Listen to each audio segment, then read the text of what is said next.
Have you ever wondered how to apply the Feynman technique to learn a new language?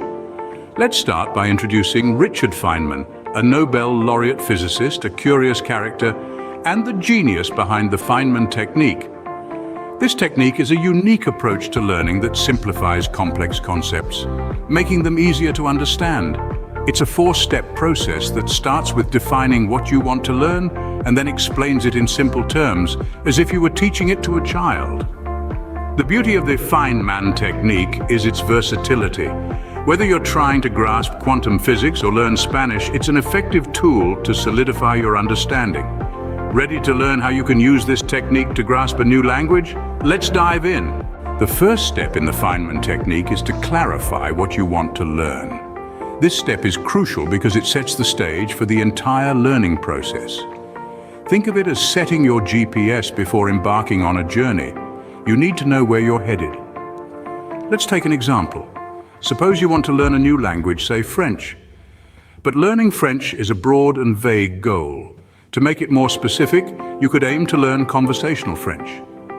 This means you're not just memorizing words or grammar rules, but you're focusing on being able to have a casual chat in French at a cafe in Paris.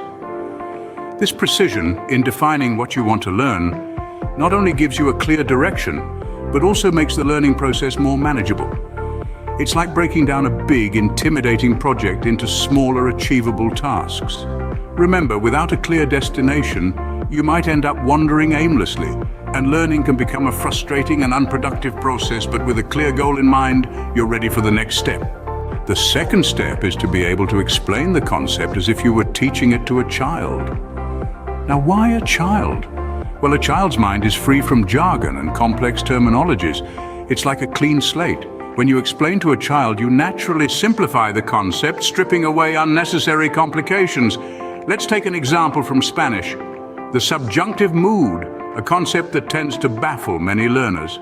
In a nutshell, it's a way of expressing various states of unreality, such as doubt, possibility, necessity, or action that has not yet occurred. But how do you explain this to a child? You might say, imagine you're telling a story about a magical world where things might or might not happen. That's how the subjunctive works. It helps us talk about things that aren't certain.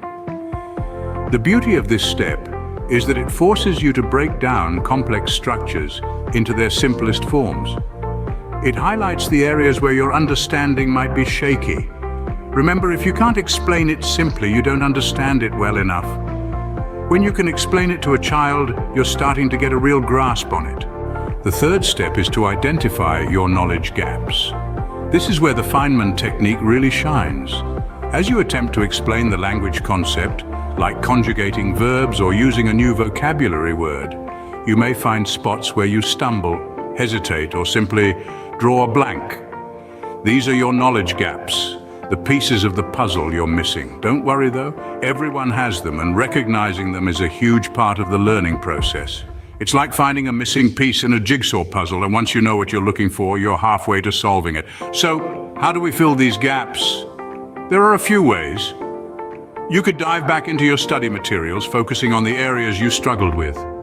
Practice is also key. Try using the new language concept in different sentences or contexts. If you're still stuck, don't hesitate to seek help. Reach out to a teacher, a language partner, or even a helpful internet community. Remember, the goal isn't to memorize, but to understand. Each gap you fill brings you one step closer to a deep, lasting understanding of the language. Once you've filled the gaps, you're almost there. The fourth and final step is to simplify further and use analogies. Think of this as translating a gourmet recipe into everyday snack language. It's not about dumbing down, it's about finding the essence. In language learning, this could be relating unfamiliar sounds to familiar ones, or comparing grammar structures to building blocks. It's like learning to juggle. You don't start with flaming torches, you begin with scarves. Analogies make the unfamiliar familiar. With these steps, you're well on your way to mastering a new language using the Feynman technique. The Feynman technique is a simple yet effective method for learning, especially languages. Just to recap, start by defining what you want to learn, then try teaching it to a child. Identify your knowledge gaps and fill them, and finally simplify and use analogies. This technique not only makes learning a new language easier, but it also makes it more enjoyable. It's like turning a challenging hike into a leisurely walk in the park. If you enjoyed this video and found it helpful, don't forget to hit like, share it with your friends, and subscribe to Brain Outside the Box for more interesting insights. What do you think about the Feynman technique? Let us know in the comments below.